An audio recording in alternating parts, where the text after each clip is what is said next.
I'm here with Walla. He's an amazing fashion expert guru, whatever you want to call it. He knows more than any of us about fashion. So here's the scoop. Here's the scoop. We all want to stay hip. We don't want to look like the clothes are wearing us. Right. So how in the heck do you do that when you're looking at all the hottest fashions coming in?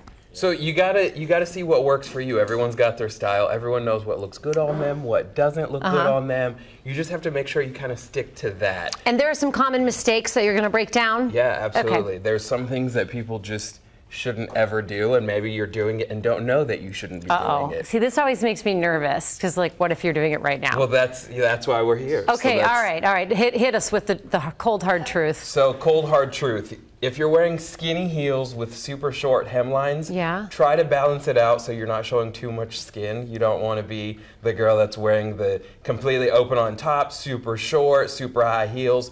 That's not a good look. So try it with a stacked platform or a high-waisted skirt, do a bulkier top, something to cover it up a little bit and balance out the full look. Is that Paris Hilton on the left? Of course it's Paris Hilton on the left. But they blacked out her eyes just so we'd be, ooh, who is that? Okay, so she's showing too much skin? She's showing way too much skin. It looks like she's wearing a negligee. Which she was, heels. I think. I think that was the point for her. So don't do that. Don't walk around Waldo in negligee and heels. Okay, what's another one? Another one. You see some people go into stores and maybe buy something completely head to toe designer. You don't want to walk out like you're a walking billboard or advertisement for anyone designing. Okay. You know, no one's going to walk in and buy the full look from one store or another. You kind of have to put it all together for you. So are these do's or don'ts? So these are do's. This is this is the proper way of wearing things that fit correctly. So if you're going to do an oversized look, like an oversized jacket like we see in these pictures, do something that's fully oversized so that you can tell that you did it on purpose. You don't want to do something that's oversized but doesn't quite fit. Just a little too big, like I borrowed it from my friend or whatever. Or you dropped some weight and you're still wearing the clothes that you used to wear. That's not the look that you're going for. That's not the proper way of doing oversized. And then there's something here called undersized? There's something called undersized. So these are crop jackets. This is the way they're supposed to look. Right? So if you're going to do a proper crop jacket, make sure that it hits you right at the waist or above. Not so it's like bolero, not so it's right underneath.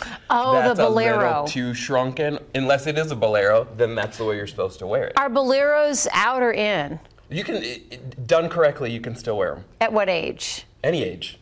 But if you're, let's just say someone in their 20s or 30s is watching. Is that more something their mother-in-law would wear, or would someone in their 20s or 30s wear a bolero? We have to kind of keep in perspective what the bolero looks like. If you're going to do like a regular maybe cardigan type sweater or something like that, that's a bolero as a cover-up, great, fine, fantastic.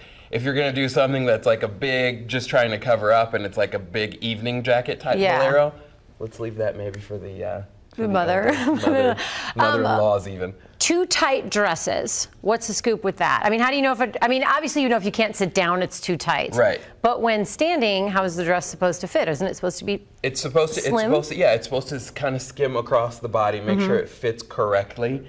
Too tight, you're going to see puckering, you're going to see things, you're not going to even be able to stand up properly, right, if it's too tight. What about if you want to cover a problem area? Because then that's a gray line. You want to cover it, but you don't want to make it look bigger by wearing oversized. So what's the trick? So a lot of people, like this poor lady, for example, just probably threw on this big coat. Oh, we didn't even black out her eyes. I don't know who she is. I'm sorry for her. Poor thing. Okay. She probably thinks that this is a great look because she covered all her problem quote areas up. Well, maybe she's modeling the coat, like for maybe she should model it differently. Okay. So problem areas. What you want to do is don't focus so much on the problem area. Everyone's got problem areas. Right. You're guaranteed to cover them up. Instead, focus on your highlight areas. So if you've got really great arms, pick tops or pick jackets or something that showcase that. Don't worry so much about, well, I need to cover this up because this is my problem area. You're not going to walk out exposing your problem area, right? It's always going to be covered up. So focus more on your highlights or the things that you know look good. Okay. And focus on that. We have our marching orders. Walla, thank you. Thank you.